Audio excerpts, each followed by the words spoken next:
it was a rooming house, a railroad rooming house from the old days, right after the turn of the century. And I guess in the 70s, I was interested in making my fortune in real estate, and so I was looking for something with a little income potential.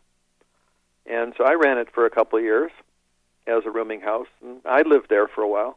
Was it a rooming house when you bought it as well? Were there tenants? Yeah, it was, and it was packaged together with 340 South 3rd Avenue. Okay. So I bought them both together at the same time. And I liked the architecture. It was a good-looking building. We still have the chandelier that was in the main hall. We took that with us, and that was kind of neat. They had, well, actually there were two. There was one that had some painted little scenes on the glass things that enclosed the lights, and then there was another one which is over our dining room table right now. Do you recall how much rent was going for at the time? Yeah, pretty much. It was rented pretty well during the winter. People could live out in the summer, so they took shelter in the winter. But it was going for about $125 a month, and it was shared bathrooms down the hall. And most of the rooms had sinks, and but not their own bathrooms. Anything? Any interesting tidbits or anecdotes or stories of anything interesting that ever happened at the house when you were there, or maybe even before you were there, that you heard about? Well, yeah, there were a couple of things. There was one time when one of the gentleman came back after he'd gotten drunk, and it was in the summer, which is always a perilous time for business. And he was singing, and I thought he would drive every last tenant that I had, which was the least amount in the summer away, and I was going to have to lose the place because he was going to drive everybody away. And then there were a couple of other things. There was two involving Joe Sweeney. Joe Sweeney was one of my tenants. He was the guy that died this year. He was the perennial candidate for office. Well, I met Joe because he was one of my first tenants, and he lived in a small little area underneath the main stairs that went up to the second floor.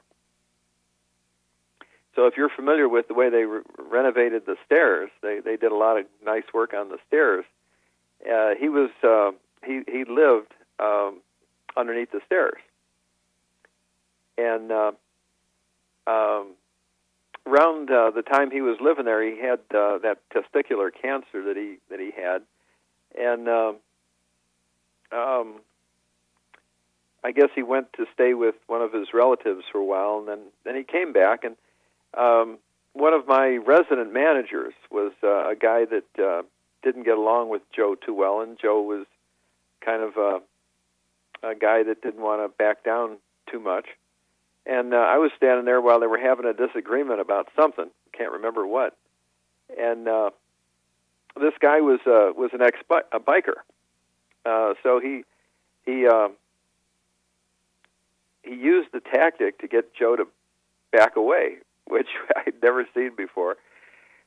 He spit in Joe's face, and that got Joe to back away.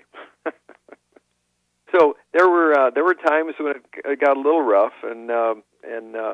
but mostly I had to evict some people, but it was and I had a couple of other resident managers that lived in the back that had been the managers before I bought the place. They were really nice people, but it was a burnout kind of experience for me. I really got tired of managing real estate, and shortly after I sold that one, I sold the rest of my.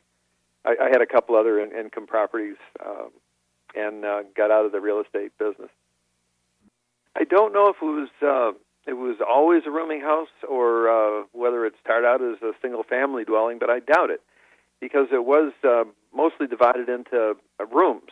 And it seemed like if it was a single-family residence, it wouldn't have been orientated the way it was. Sure. With so many individual rooms. So I think it was designed as a rooming house. That's my personal opinion.